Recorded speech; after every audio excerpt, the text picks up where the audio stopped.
Hello dear student, HS education corner में आपका बहुत बहुत स्वागत है। आज हम नेक्स्ट टॉपिक की ओर बात करेंगे। आज हम जिस टॉपिक पर बात करने वाले हैं वह हमारा टॉपिक क्या होगा, तो झूठ होगा। हमने झूठ इसलिए पढ़ा दे रहे हैं हम आपको क्योंकि झूठ जो है हमारा वो छोटा चैप्टर है और झूठ से ज्यादा क्वेश्चन नहीं बनते हैं, कुछ क्वेश्चन बनने की संभावनाएं हैं। तो झूठ को आज हम पढ़ लेते हैं, इसके बाद फिर रेशम या लिनन चैप्टर को पढ़ेंगे। तो जूट सबसे पहले हमारा ये भी सेलुलोज जगत का ही पौधा है, आपको पता ही है। तो टॉपिक क्या डालेंगे, जूट।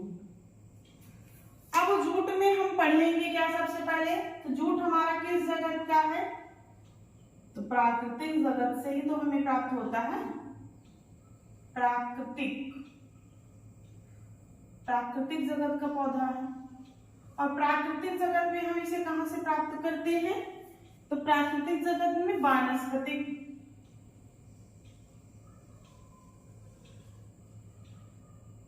और वानस्पतिक जगत में कहां से, और वानस्पतिक जगत में कहां से, तना से प्राप्त करते हैं। बास्ट तना से इसे प्राप्त करते हैं। अगर इस रेशे में देखा जाए कि प्रधानता किसकी होती है, प्रधानता तो जिसकी प्रधानता हमारे कॉटन में होती है उसी की इसमें भी होती है, सेलुलोज की होती है। प्रधानता किसकी होती है, सेलुलोज की होती है। इसका वानस्पतिक नाम क्या है,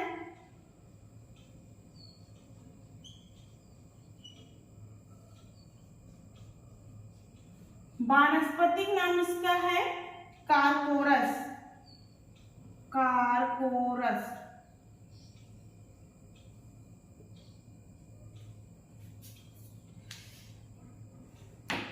और गूगल पे हमें दिखाता है कि जो हमारा कार्पोरस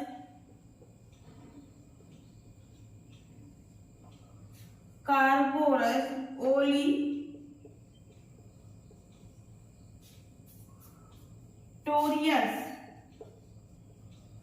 जो हमारा कार्पोरस ओलिटोरियस नाम का पौधा होता है, इससे सबसे अच्छी किस्म की जूट होती है। सबसे अच्छी किस्म की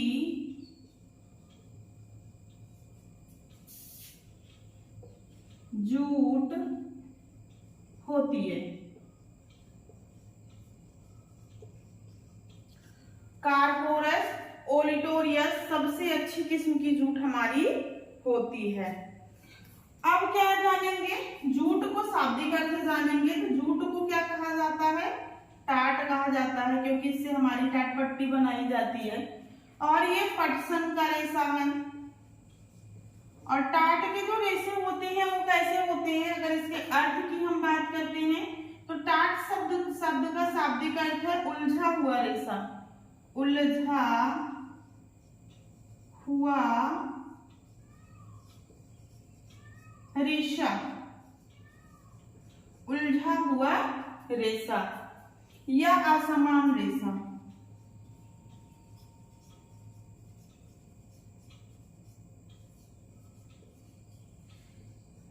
असमान रेशा। हमने आपको क्या बताया कि जूट हमारा प्राकृतिक जगत का रेशा है, प्राकृतिक जगत में वानस्पतिक जगत का रेशा है। और इसकी प्राप्ति हम कहां से करते हैं, तो तने से करते हैं, बास्ट से करते हैं। प्रधानता इसमें किसकी होती है, सेलुलोज की होती है। इसका वानस्पतिक नाम क्या है, तो कार्पोरस है। और जो हमारी सबसे अच्छी प्रजाति होती है जूट की, उसका नाम क्या है, तो कार्पोरस ओलिटोरियस। ये सबसे अच्छी किस्म की जूट होती है। अगर हम जूट के शाब्दिक अर्थ की बात करते हैं तो जूट को टाट कहा जाता है, पटसन से हमें यह प्राप्त होता है। इसका अर्थ अगर हम देखते हैं जिसे क्या कहा जाता है, उलझा हुआ रेशा या असमान रेशा। अब हम इसमें आगे कुछ और बिंदुओं को जानेंगे।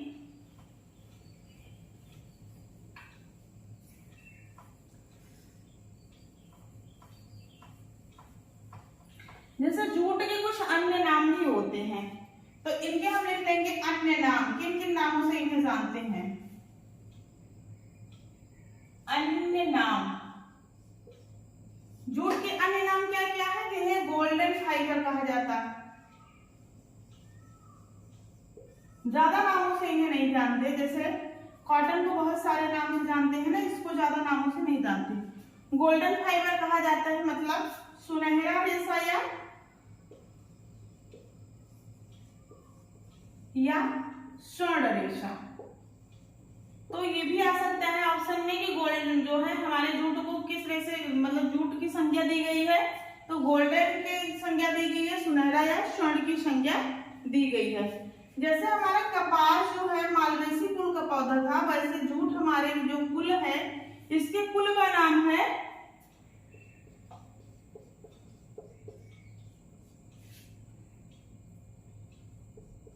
टिल्सिएई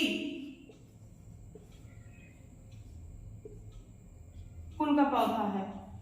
उत्पादन में सबसे ज्यादा कपास का उत्पादन हमारे कहाँ होता है, तो अगर उत्पादन की दृष्टि से इसे देखते हैं तो 2024 के अनुसार ही देखेंगे, क्योंकि हम 24 का डाटा पढ़ रहे हैं, तो सबसे ज्यादा हमारे जूट का उत्पादन कहाँ होता है, भारत में।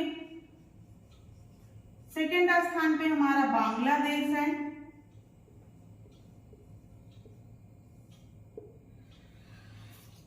और थर्ड स्थान पे उज्बेकिस्तान।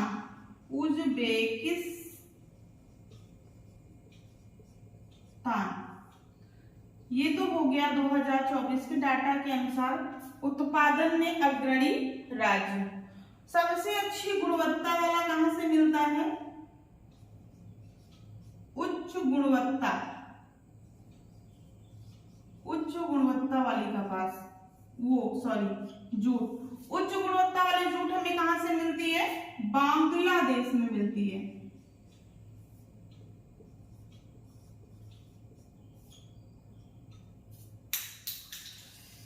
और अगर ये तो अग्रणी देश की बात हो गई उत्पादन में, ऐसे लिख लो अग्रणी।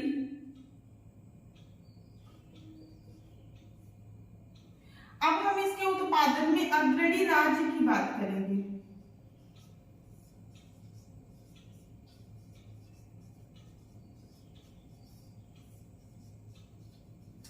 अगर हम राज्य की बात करते हैं तो सबसे ज्यादा उत्पादन इसका पश्चिम बंगाल में होता है,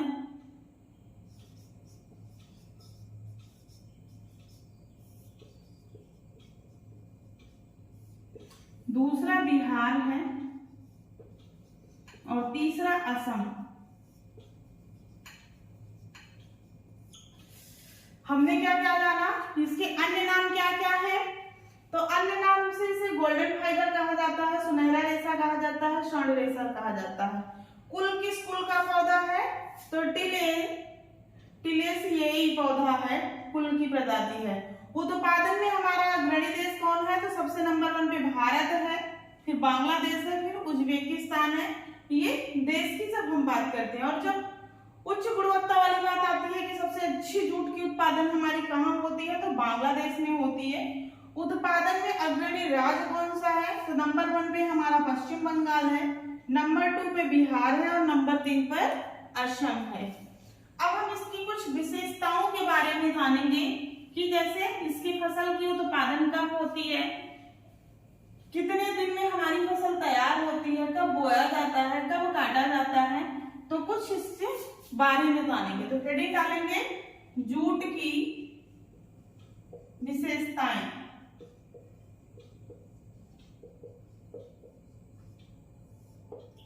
जिसमें हम सबसे पहले क्या जानेंगे, पौधे की लंबाई। पौधे की लंबाई, अगर हम इसकी लंबाई की बात करते हैं, कितना लंबा पौधा होता है, तो 2.5 मीटर से लेकर के 3 मीटर, 2.5 मीटर से लेकर के 3 मीटर तक हमारा ये पौधा होता है। वहीं अगर इसके पौधे की फीट में बात करते हैं तो 6 से 8 फीट या तो 6 से 10 फीट। ऑप्शन के अकॉर्डिंग हम अपने आंसर पे जाएंगे, क्योंकि लगभग में होता है जिस जो है जहाँ की जैसे जलवायु होगी, जहाँ की जितनी अच्छी मिट्टी होगी, वहां का पौधा ये उतना ज्यादा लंबा होता है। जलवायु कैसे होनी चाहिए, जलवायु उष्णादि, उष्णार्ध मतलब गर्म, मतलब उष्ण भी होनी चाहिए हमारी जलवायु थोड़ी, और नम भी होनी चाहिए, जहां पे नमी हो। बात समझ में आई? जब इसको हम तोड़ेंगे तो उष्ण और आर्द्र होगा, आर्द्र, उष्ण और आर्द्र। तो उष्ण का मतलब होता है जहां पे मौसम कैसा हो, थोड़ा गर्म हो, और जहां पर नमी भी हो, तो ऐसी जलवायु की आवश्यकता होती है। मिट्टी, जैसे कपास के लिए हमारी काली मिट्टी, क्षारीय जरूरत थी, वैसे इसके लिए जलोढ़ मिट्टी की आवश्यकता होती है। जलोढ़ पौधा कैसा है ये हमारा? एक वर्षीय है। पौधा कैसा है? एक वर्षीय है। बीज का छिड़काव कब किया जाता है? बीज बोना, बीज बोना फरवरी और मार्च में। बीज का छिड़काव किस महीने में किया जाता है? तो फरवरी और मार्च में। हार्वेस्टिंग इसकी कब की जाती है? एकत्रित इसे कब किया जाता है? फसल काटना। जब फसल काटने की बात आती है तो वो किस महीने में? जून एवं जुलाई। जून एवं जुलाई में इसके फसल को काट लिया जाता है। समय लगभग कितना लगता है? तो वही 120 दिन से लेकर के लगभग 150 दिन तक। एक वर्षीय पौधा है ना, 120 दिन से लेकर के 150 दिन समय की आवश्यकता होती है इसके फसल को तैयार होने में। अब इसके कुछ और विशेषताओं के बारे में जानेंगे। पहले इसको एक बार रिपीट कर लेते हैं। जूट की विशेषताओं में अगर इसकी लंबाई की बात करते हैं तो 2.5 से 3 मीटर का पौधा होता है। फीट में बात करते हैं तो 6 से 8 या 6 से 10 मीटर का पौधा होता है।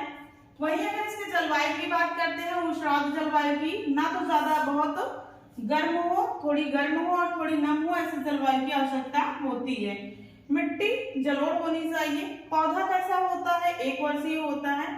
बीज का छिड़काव कब किया जाता है? तो फरवरी और मार्च में बीज का छिड़काव किया जाता है। जून और जुलाई में हम इसको हार्वेस्ट कर लेते हैं, इकट्ठा कर लेते हैं। समय कितना लगता है इसको? तो 220 दिन से लेकर के 150 दिन तक हमारी फसल पकने में लगती है।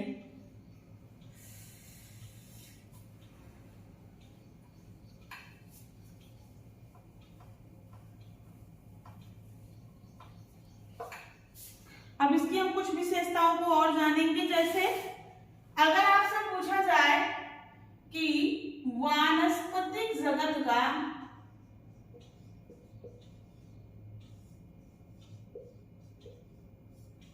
सबसे कमजोर रेशा, तो आप क्या आंसर देंगे? सबसे कमजोर रेशा आप कमेंट बॉक्स में बताना क्या होगा? जूट होगा। इसीलिए इससे हमारे किसी भी प्रकार के कपड़े नहीं बनाए जाते हैं, बल्कि इनसे टाटपट्टियां बनाई जाती हैं, बोरे बनाए जाते हैं, पावदान बनाए जाते हैं, गलीचे बनाए जाते हैं और विभिन्न सजावट की सामग्रियां बनाई जाती हैं, और वस्त्र इनसे नहीं बनते हैं। और सबसे कमजोर रेशा होता है। और जो हमारा जूट है, कमजोर होने के कारण ही, इसी कारण इस पर कोई परिचर्या नहीं होती। इसी कारण मतलब कमजोर होने के कारण, इसी कारण जूट रेशा पर कोई परिचर्या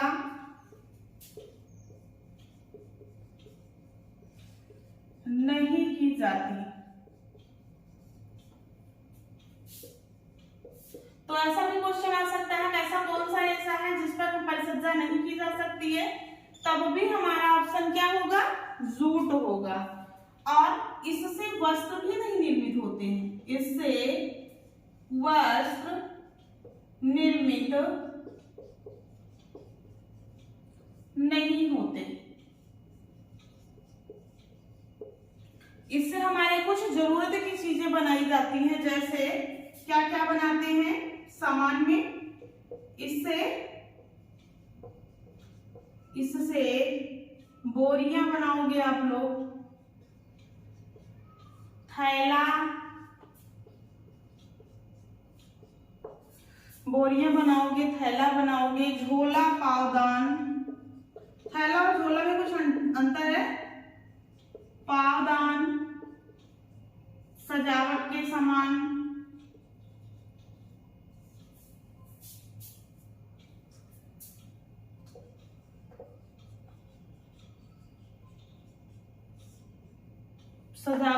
सजावट के सामान, और कालीन, प्राइमरी स्कूल में इसकी टाट पट्टी रखी होती है, वो सारी चीजें जूट से बनते हैं, आदि बनते हैं। और इस पर ब्लीच, अम्ल, क्षार आदि का हानिकारक प्रभाव होता है। इस पर ब्लीच,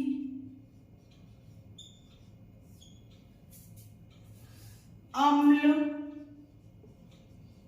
क्षार आदि का हानिकारक प्रभाव पड़ता है।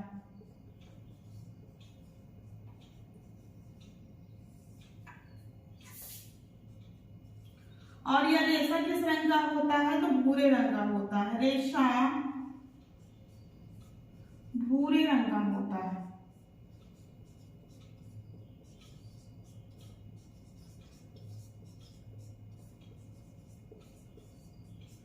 रेशा कैसा होता है, भूरे रंग का होता है। और सूक्ष्म जीवों द्वारा ये प्रभावित होता है। अगर इसके बोरे वगैरह को देखो, कहीं रख दिया जाए, कुछ दिन में उसमें दीमक लग जाते हैं और हमारा बोरा सड़ जाता है। तो सूक्ष्म जीव द्वारा प्रभावित होता है। नहीं तो कहीं नमी हो, वहां पे आप बोरे को ले जाकर के फेंक दीजिए और 10 से 15 दिन बाद आप जाएंगे, देखेंगे तो मिट्टी में सड़ने लगेगा और उसमें कीड़े लग जाएंगे। प्रभावित होता है। हमने आपको क्या क्या बताया कि हमारा जो जूट है वो वानस्पतिक जगत का सबसे कमजोर रेशा है। इसी कारण से इस पर किसी भी प्रकार की फिनिशिंग नहीं की जाती है। इससे ना तो हमारे कोई अच्छे वस्त्र निर्मित होते हैं, बल्कि इससे सजावटी सामान, बोरियां, थैला, पावदान, सजावट के लिए कालीन, गलीचे आदि चीजों का निर्माण किया जाता है। इस पर ब्लीच, अम्ल, क्षार आदि का हानिकारक प्रभाव पड़ता है, इसलिए इस पर कोई परिचर्या नहीं की जाती है। रेशा का रंग जो होता है भूरा होता है। सूक्ष्म जीवों द्वारा यह प्रभावित होता है।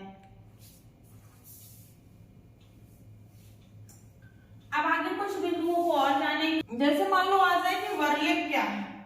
वर्लेप जूट का ही बनने वाला एक सजावटी कपड़ा है। तो क्या है ये वर्लेप? ये नेट का क्वेश्चन है, वर्लेप क्या है। मान लो टीजीटी में आ गया तो, क्योंकि कॉम्पिटिशन को थोड़ा कठिन बनाएंगे इस बार, क्योंकि परीक्षा में गैप चला गया है। तो वर्लेप क्या है? जूट से बनने वाला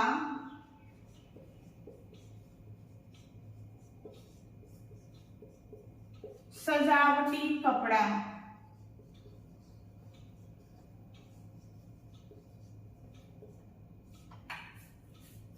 अब हम कुछ आगे और बिंदु को जानेंगे। अब हम इसके जान लेंगे प्रोसेस को, प्रक्रिया, कैसे हम जूट को प्राप्त करते हैं। तो सबसे पहले हम क्या करते हैं इसमें? कल्टीवेशन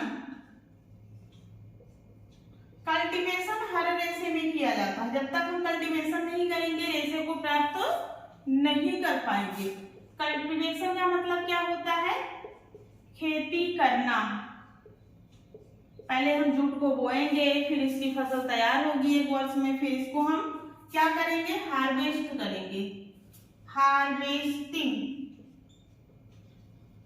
हार्वेस्टिंग में क्या करोगे आप? एकत्र कर लोगे। एकत्र करना। और जब इसको एकत्र किया जाता है जूट को, तो जूट को जड़ सहित ही उखाड़ लिया जाता है। जूट को जड़ सहित ही उखाड़ लेते हैं।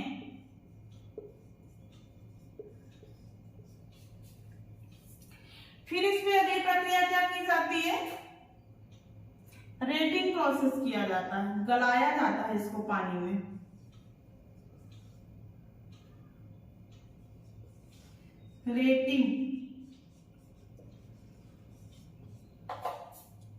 रेटिंग का मतलब होता है गलाना, गलाया जाता है। गलाया कितने दिनों के लिए जाता है? तो 12 से 15 दिन के लिए तनों को पानी में छोड़ देते हैं। कितने दिन के लिए? 12 से 15 दिन के लिए तने को पानी में भिगाना।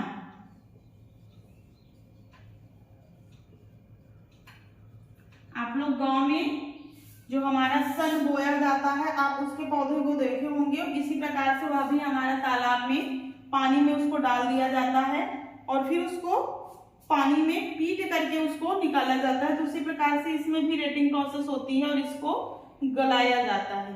फिर अगला प्रोसेस इसमें होता है सॉफ्टनिंग।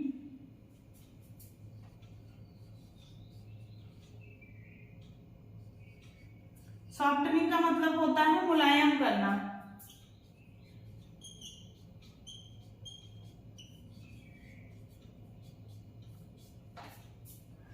तने गलने के बाद मुलायम पड़ जाते हैं और इसे रोलर्स के मध्य से गुजारा जाता है। तने गलने के बाद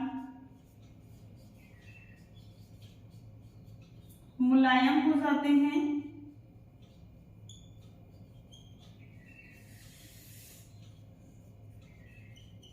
फिर इसे रोलर्स के मध्य गुजारते हैं, फिर इसे तेल लगाकर रोलर्स के मध्य गुजारते हैं।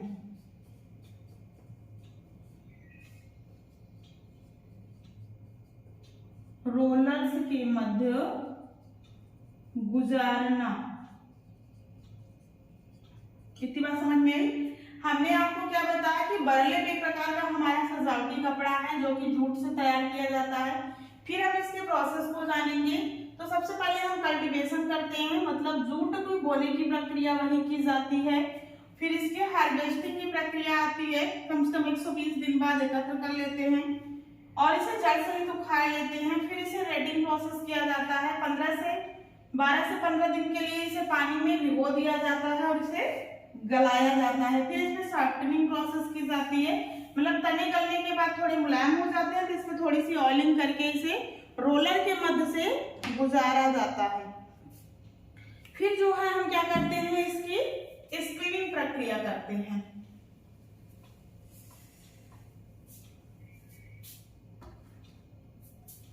स्पिनिंग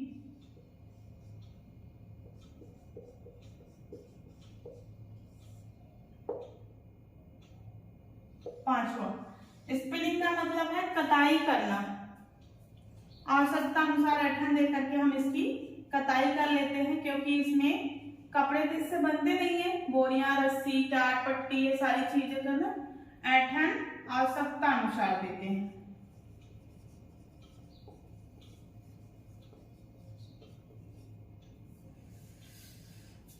उसके बाद अगला आता है इसमें फिनिशिंग।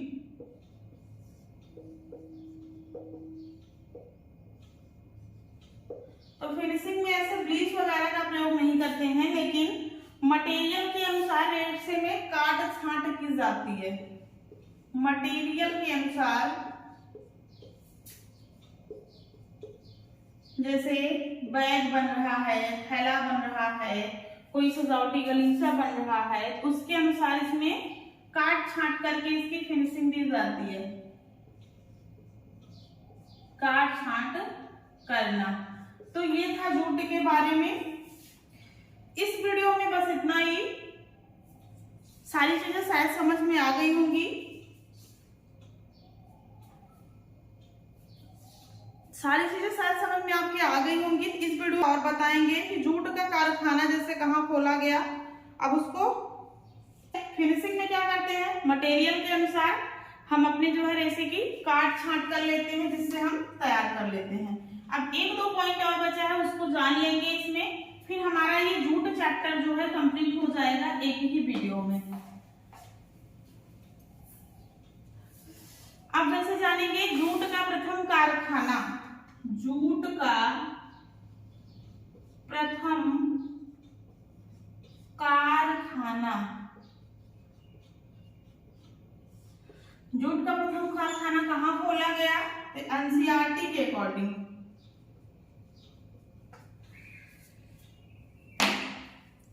1855 में रिश्रा, ये रिश्रा कहाँ है? कोलकाता, पश्चिम बंगाल में, कोलकाता पश्चिम बंगाल।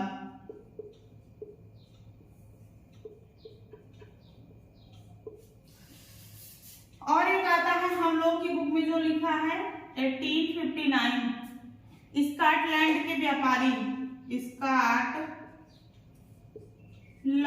के व्यापारी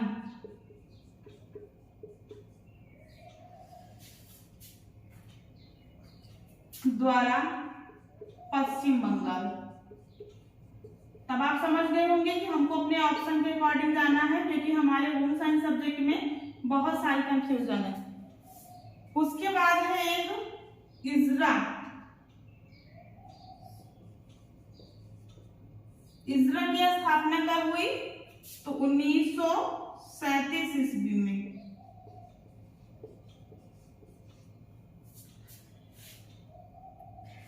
इजरा का फुल फॉर्म क्या है? Indian jute industries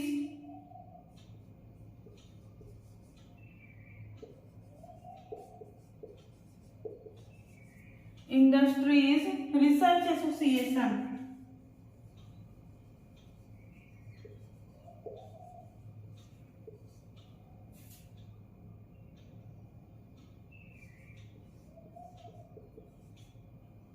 association Hindi में इसका नाम क्या है? भारतीय पटसन उद्योग, भारतीय पटसन, भारतीय पटसन उद्योग अनुसंधान संघ, अनुसंधान संघ है कहाँ पे? कोलकाता में, कोलकाता में है। कहाँ पर है? कोलकाता में है। भारत में सबसे ज्यादा जूट उत्पादन होता है। सबसे ज्यादा जूट का उत्पादन कहाँ होता है? तो भारत में सबसे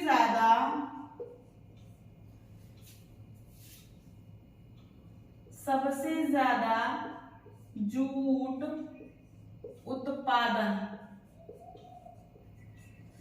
एक दो पॉइंट और बचे हैं, उसको जान लेंगे, फिर ये चैप्टर हमारा कंप्लीट हो जाएगा। सबसे ज्यादा जूट का उत्पादन हमारे कहाँ होता है? भारत देश में होता है। और निर्यात के मामले में भी हमारा भारत ही प्रथम है।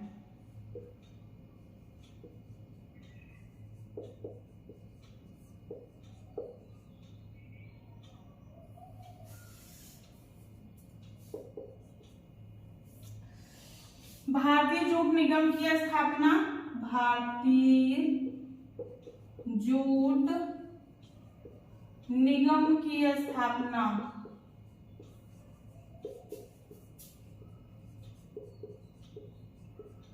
1971 ईस्वी में। और गूगल पे दिखता है क्योंकि ये नोट्स में, ये बुक में नहीं है। उसके बाद अगला हमारा है अंतरराष्ट्रीय जूट संघ का मुख्यालय, अंतरराष्ट्रीय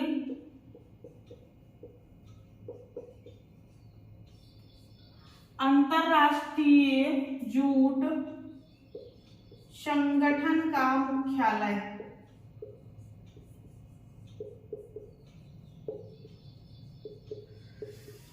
और आपके लिए लिए ये होमवर्क भी है कि भारतीय जूट निगम की स्थापना कब की गई? 1971, 1972। इसको आप कमेंट बॉक्स में हमें बताएंगे, क्योंकि हमें 1971 मिला है। आप बताएंगे 1971 सही है 1972, क्योंकि हमें गूगल पे मिला है और हमारी बुक में जूट के लिए ऐसा कुछ दिया नहीं गया है कि भारतीय जूट निगम की स्थापना किस सन में की गई है। आप इस आंसर को ढूंढेंगे, क्योंकि आप अलग अलग कोचिंग संस्थानों से पढ़ रहे हैं, और फिर कमेंट बॉक्स में उसको मेंशन करेंगे। इस वीडियो में बस इतना ही। अंतरराष्ट्रीय जूट संगठन का मुख्यालय कहाँ है? तो ये ढाका में है, ढाका में। इस वीडियो में बस इतना ही। अब मिलेंगे आपको हम नेक्स्ट वीडियो में नेक्स्ट टॉपिक के साथ। अगर आपको सारी इन्फॉर्मेशन सही लगी है तो आप हमारे चैनल को लाइक, शेयर, सब्सक्राइब और अपने फ्रेंडों के साथ शेयर एक बार जरूर करें। मिलते हैं आपको नेक्स्ट वीडियो में, तब तक आप पढ़ते रहें और अपने स्वास्थ्य का ख्याल रखें। गर्मी बहुत पड़ रही है, इसलिए आप अपना विशेष ध्यान रखें और अपनी पढ़ाई को कंटिन्यू करते रहें। मिलते हैं नेक्स्ट वीडियो में, तब तक के लिए धन्यवाद।